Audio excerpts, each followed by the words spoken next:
Surya classes centre में आप लोगों का स्वागत है।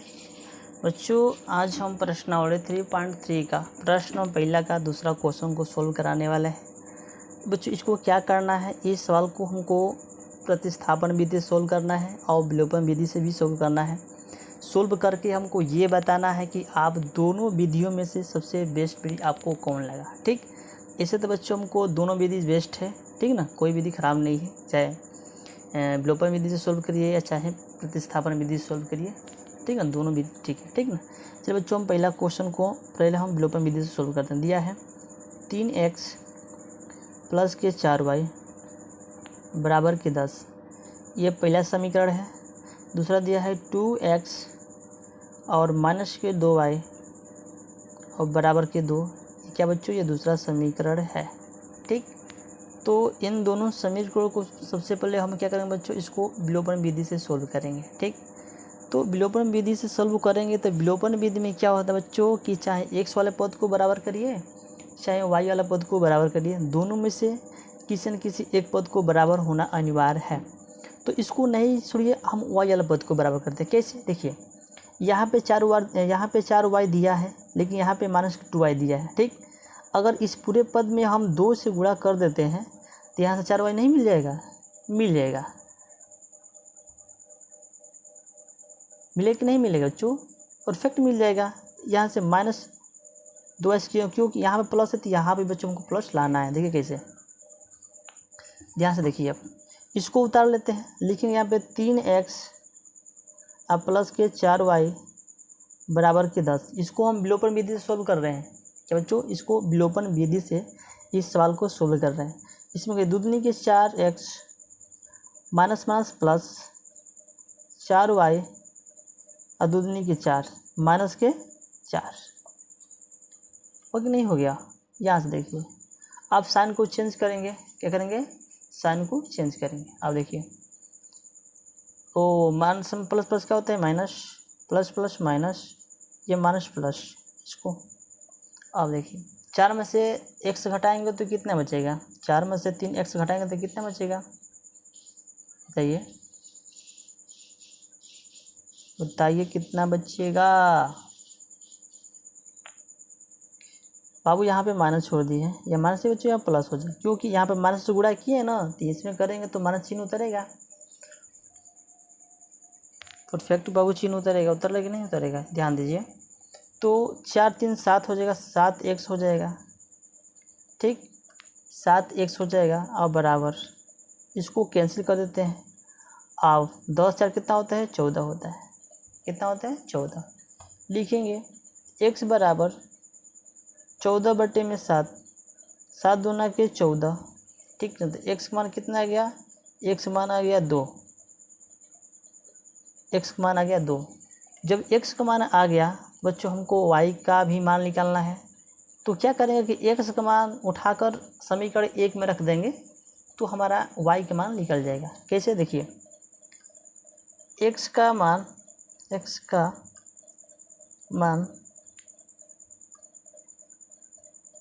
समीकरण 1 में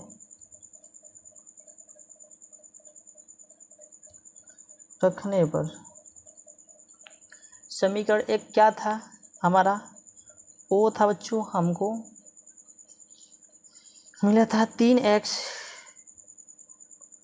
प्लस के 4y बराबर 10। x मान क्या है, 2 है। जहाँ x है वहाँ पे क्या करेंगे, हम 2 को रख देंगे, लिखेंगे 3 गुणे 2 प्लस के 4y बराबर के 10। तो 3 दूना के 6 और प्लस के 4y और बराबर 10। तो 4y इसको इधर कर दीजिए और 10 इसको इधर लाइए तो माइनस के 6 हो जाएगा। लिखेंगे 4y बराबर, यहाँ पे 4, 10 में से 6 घटाएंगे तो 4 बचेगा, नहीं बचेगा। और लिखेंगे y बराबर 4/4, 4 एकम 4, तो y का मान क्या हो गया, y बराबर 1। देखिए बच्चों, यहाँ x का मान निकाल दिए हैं, यहाँ पे y का भी मान निकाल दिए हैं। तो बच्चों, ये तो क्या था, विलोपन विधि था। अब इसको हम प्रतिस्थापन विधि से सोल्व करेंगे। चलिए, प्रतिस्थापन विधि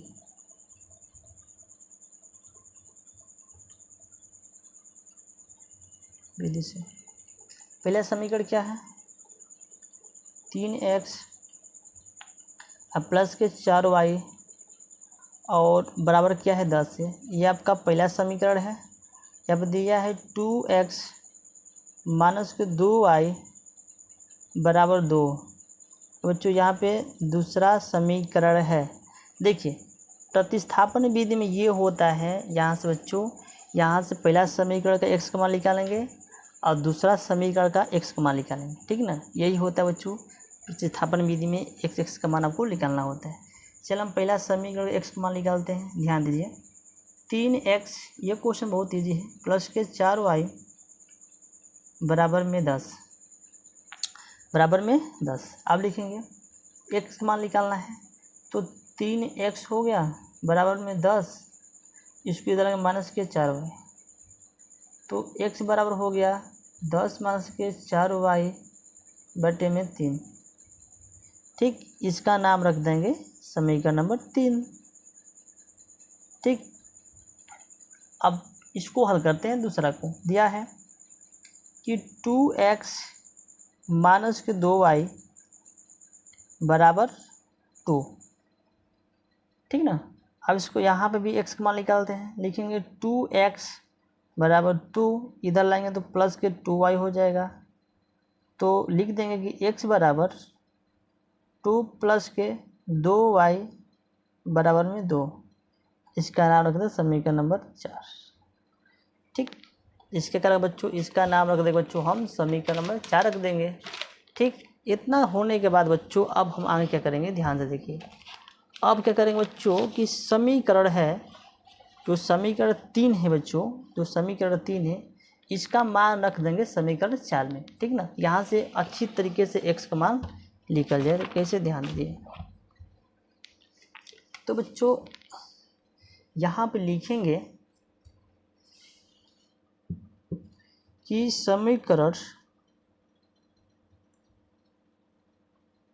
3 का मान समीकरण 4 में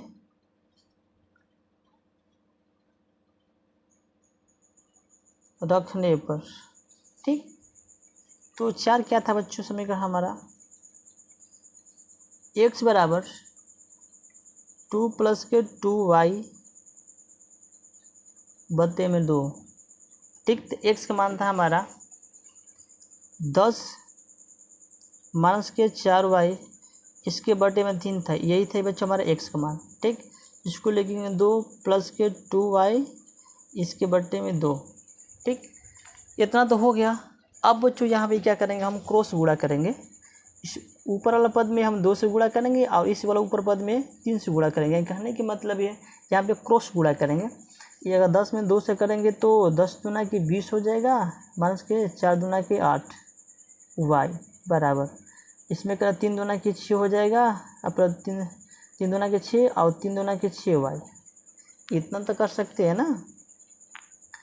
जो y वाला पद है उसको एक तरफ लिखेंगे माइनस के 8y और माइनस के 6y बराबर 6, अब माइनस के 20, 6 माइनस के 20। अब देखिए माइनस माइनस प्लस, तो माइनस क्या हो जाएगा, 800 कितना होता है, 800 कितना होता है 14 y बराबर 20 में से 6 घटाएंगे तो कितना बचेगा, माइनस के 14। तो यहाँ से माइनस माइनस कैंसिल हो जाएगा। ठीक, अब बच गया y बराबर 14 बटे में 14, इसको आप घटा देते हैं, 14 एकम 14 एक बार, तो y का मान कितना आ गया, 1 आ गया। y का मान कितना, 1 आ गया। जब y का मान निकाल लिए हैं तो आप x का भी मान निकाल सकते हैं। x का मान y का मान समीकरण 4 में रख देंगे। ठीक, यहाँ से लिखेंगे y का मान समीकरण 4 में रखने पर, तो समीकरण 4 क्या था हमारा, x बराबर 2 प्लस के 2y बटे में 2 और तो x बराबर 2 प्लस के 2 गुणे y के मान का 1 है तो y की जगह पर 1 रख देंगे, इसके बटे में 2। तो x बराबर हो जाएगा आपका 2 2 4 बटे में 2 2 दूनी के 4। तो x का मान क्या हो गया, x बराबर हो गया आपका 2। x बराबर क्या हो गया आपको 2। x का मान यहाँ पे निकल गया, यहाँ बच्चों y का मान निकाल दिए। ठीक, तो आपको कमेंट करके ये बताना है कि विलोपन विधि आपको अच्छा लगा कि प्रतिस्थापन विधि आपको अच्छा लगा। दोनों विधि में से आपको कौन सा विधि बेस्ट है, आपको कमेंट करके बताना है। हमारे हिसाब से बच्चों सबसे बेस्ट विधि क्या है, विलोपन विधि है। वहाँ से x का मान निकालिए, वहाँ पर बराबर करिए, निकालिए, सवाल को हल कर दीजिए। ठीक ना, तो आप लोग इसी तरह से हर क्वेश्चन को सोल्व करते रहिए। तो चलिए मिलते हैं अगले नेक्स्ट वीडियो में, तब तक जय हिंद जय भारत।